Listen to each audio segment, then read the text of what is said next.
Vous basculez un interrupteur de plus en plus vite. Vous allumez la lampe, 30 secondes plus tard vous l'éteignez, 15 secondes plus tard vous la rallumez, puis 7,5 secondes, puis 3,75. Et ainsi de suite, chaque intervalle étant la moitié du précédent. Au bout d'une minute, vous avez effectué une infinité de basculements. La question est simple, presque naïve.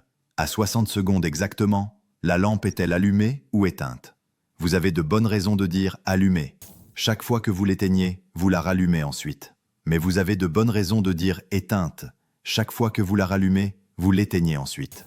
Les deux raisonnements semblent corrects, et pourtant ils se contredisent. Où se glisse l'illusion? La tension vient de ce que nous cherchons un dernier basculement pour décider de l'état final. Or il n'y en a pas. Vous avez bien fini en 1 minute, mais vous n'avez terminé sur aucun basculement particulier. Sans dernier événement, l'idée même d'état final hérité du dernier geste perd son appui.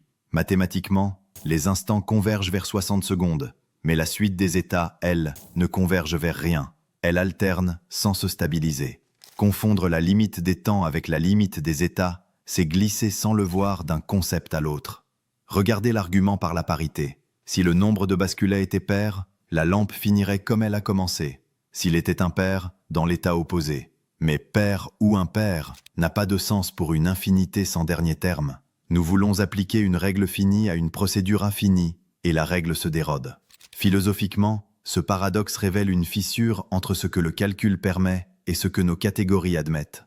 Soit nous concluons qu'un monde physique ne peut pas contenir de tâches super accélérées achevées en un temps fini, soit nous acceptons qu'il existe des processus achevés sans état final déterminé. Soit encore, nous révisons ce que nous entendons par « achevé ».